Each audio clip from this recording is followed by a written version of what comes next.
A crazy plan to get revenge on a friend's mom from a 9-year-old brat. Revenge that turned into something good.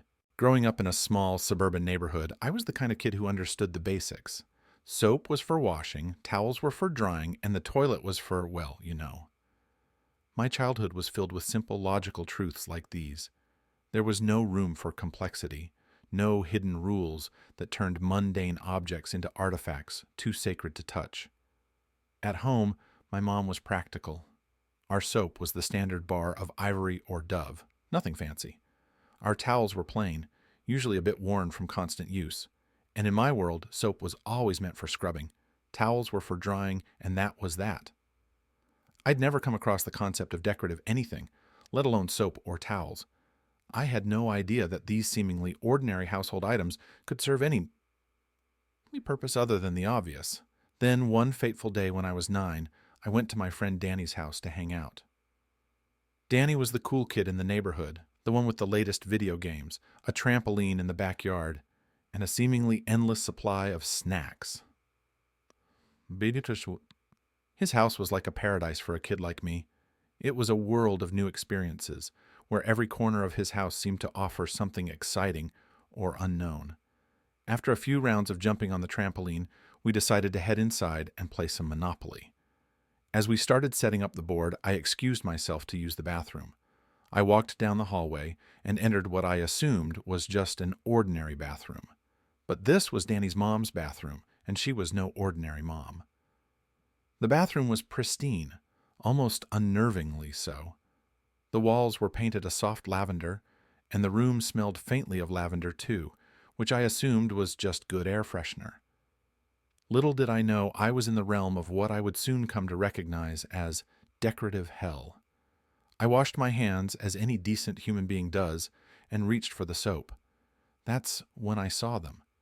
Tiny, seashell-shaped soaps arranged delicately on a porcelain dish. They were pastel-colored, with intricate little designs, and they looked fancy, almost too fancy for a bathroom. But I didn't think twice.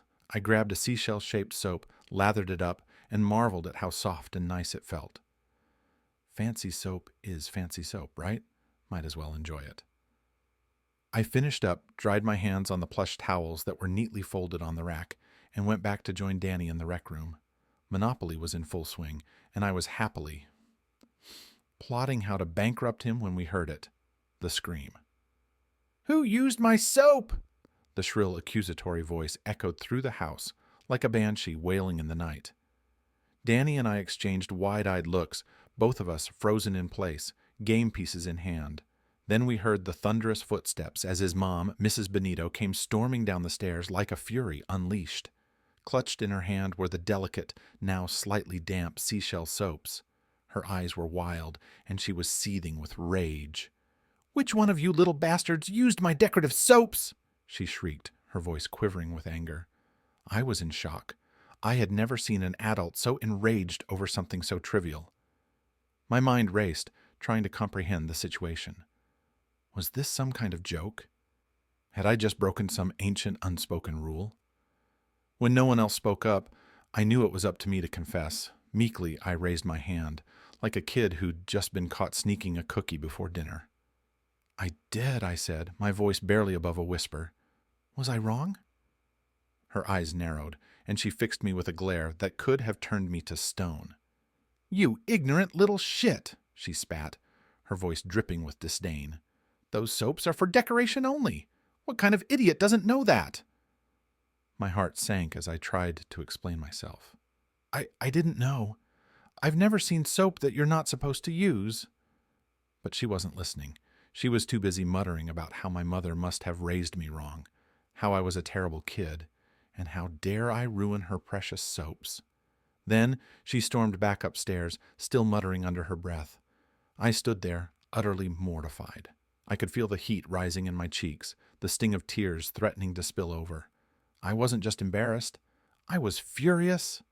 Furious at her for overreacting, furious at the world for having something as stupid as decorative soap, and furious at myself for getting into this mess. Danny, bless his heart, tried to comfort me.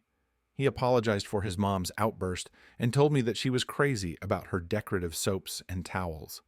He even admitted that he was supposed to warn me, but forgot. His apology made me feel a little better, but the damage was done.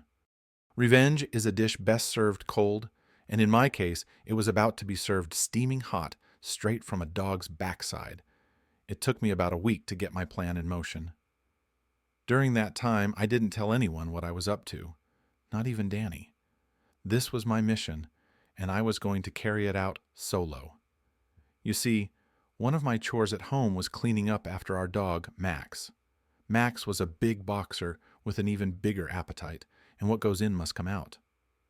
Every day, I would go into the backyard with a plastic bag and scoop up the considerable piles of poo that Max had so generously deposited. It was a dirty job, but it had to be done. But this time, instead of throwing the bagged poo into the trash, I started hiding it behind our shed. My mom never went back there, so I knew it would be safe. Every day, I added more to the collection, letting it accumulate until I had a sizable stash of dog shit. It was disgusting, but I was fueled by righteous anger. Mrs. Benito had humiliated me, and I was going to give her a taste of her own medicine. Finally, after a week of gathering, I decided it was time to strike. I waited until late at night when the whole neighborhood was asleep, and I snuck out of the house with my bag of collected dog poop in hand. The darkness made the task even more thrilling, like I was some sort of ninja on a covert mission. Danny's house was just a few blocks away, and I knew that his mom's prized garden was right out front, on full display for everyone to see. It was her pride and joy, the thing she loved more than anything else in the world, and I was about to turn it into a minefield of dog crap. I crept into their yard, my heart pounding in my chest as I surveyed the garden. Even in the dim moonlight, I could see the neat rows of flowers, the carefully trimmed bushes, and the perfectly manicured lawn. It was immaculate, just like everything else in her house, but not for long. I started by spreading the dog poop around the base of the flowers, making sure to get some in the middle of the bushes where it would be harder to spot. Then I moved onto the lawn, strategically placing little mounds of poo in the grass where she would step on them without noticing until it was too late. I even got creative and lined some along the windowsill, so when you looked out, it looked like a shitty version of an Easter egg hunt gone wrong. By the time I was done, the garden was a disaster zone. It reeked of dog crap, and I could only imagine the horror that Mrs. Benito would feel when she saw what had happened to her beloved plants. As I snuck back home, a sense of satisfaction washed over me. This was justice. This was payback for the humiliation and embarrassment she had caused me. I felt like a hero standing up for every kid who had ever been unfairly yelled at by an unreasonable adult. The next morning, I eagerly awaited the news. I knew it wouldn't be long before word spread about the disaster in Mrs. Benito's garden. And sure enough, later that day, I overheard my mom talking on the phone with a neighbor. "Oh my God, did you hear what happened to the Benito's garden?" she said, her voice a mix of shock and amusement. "Someone covered the entire thing in dog poop. Can you believe that?" I could barely contain my glee as I listened to the conversation. It was even better than I had imagined. The whole neighborhood was talking about it, and I knew that Mrs. Benito was beside herself with rage. She probably thought it was some random act of vandalism, never suspecting that it was the work of a kid she had wronged. Over the next few days, I couldn't help but smile every time I walked past Danny's house. I could see her out there, desperately trying to clean up the mess, her face twisted in frustration. "I see the cord." The garden was ruined, and no matter how hard she tried, the smell lingered, a constant reminder of what had happened. Danny never mentioned the incident, and I didn't bring it up. I figured it was better that way, less chance of anyone figuring out that I was behind it. But every time I saw him, I couldn't help but feel a little proud of myself. I had stood up to the bully, and I had won. Weeks passed, and life returned to normal. The garden incident eventually faded from the neighborhood gossip, and things at Danny's house seemed to calm down. Mrs. Benito was still as particular as ever, but she seemed to have mellowed out a bit, probably still traumatized by the Great Garden Poopocalypse. I thought the whole thing was behind me. I had gotten my revenge, and it felt good. But then something unexpected happened. One day after school, Danny invited me over to his house to play video games. I hesitated at first, still a little wary of his mom, but Danny assured me that she was in a much better mood these days. So I agreed. When we got to his house, I was surprised to find Mrs. Benito in the kitchen, baking cookies. She looked up when we walked in and smiled, an actual, genuine smile. It was a little unnerving, to be honest. This was the same woman who had gone ballistic over decorative soap just a few weeks earlier. "Hi there," she said warmly. "Would you boys like some cookies? They're fresh out of the oven." Danny and I exchanged a look of disbelief. Who was this woman, and what had she done with angry Mom? Sure, thanks," I replied cautiously, still not sure if this was some kind of trap. She handed us each a cookie, and we sat down at the kitchen table to eat them. To my surprise, they were delicious, soft, gooey, and chocolatey, just the way I liked them. As we sat there, munching on cookies, Mrs. Benito turned to me and said something that nearly made me choke on my cookie. "You know, I've been meaning to apologize to you," she said, her tone sincere. "I realized that I overreacted the other day when you used the soap. It was just soap after all, and I shouldn't have yelled at you like that." I stared at her, completely dumbfounded. Was this really happening? Was she actually apologizing to me? "I didn't mean to make you feel bad," she continued. "I was just having a rough day, and I took it out on you. I'm sorry." I didn't know what to say. This was the last thing I had expected. For a moment I felt a pang of guilt for what I had done to her garden. Maybe I had gone too far. Maybe I should have just let it go. But then I remembered how humiliated I had felt, and the guilt quickly faded. "It's okay," I mumbled, unsure of what else to say. She smiled again, and I couldn't help but notice that she seemed different, more relaxed, less high-strung. Maybe the garden incident had humbled her a bit, made her realize that there were more important things in life than decorative soap and perfectly manicured lawns.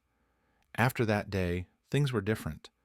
Danny's mom was still particular about her house, but she wasn't as intense as she used to be. She even started inviting me over more often, offering us snacks and chatting with us like a normal mom. It was weird, but in a good way. One day, while we were playing video games, Danny turned to me and said, "You know, I think my mom is actually kind of cool now." I laughed, shaking my head in disbelief. "Yeah, I guess she is."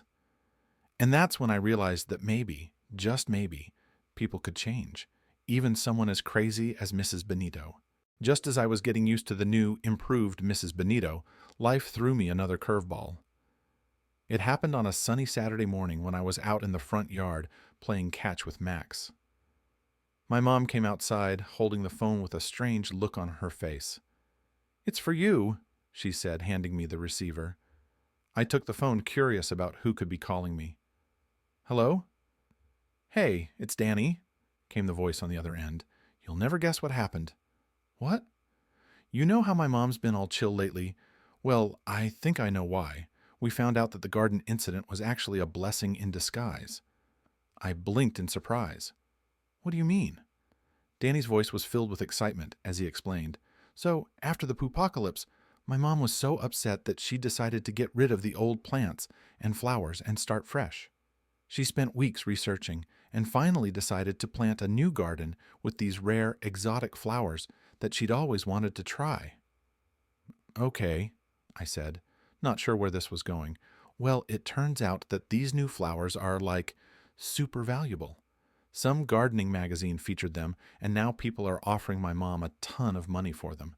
She's actually thinking about starting a side business selling these rare flowers." I couldn't believe what I was hearing.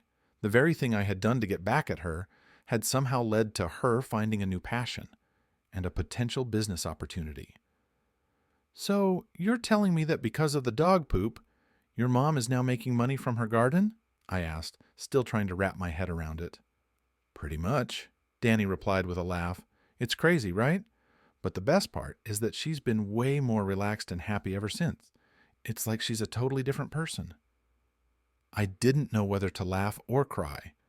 My act of revenge had backfired in the most unexpected way possible. Instead of ruining her garden, I had inadvertently helped her find a new passion and a way to make money. It was poetic, really, and I couldn't help but feel a strange sense of satisfaction.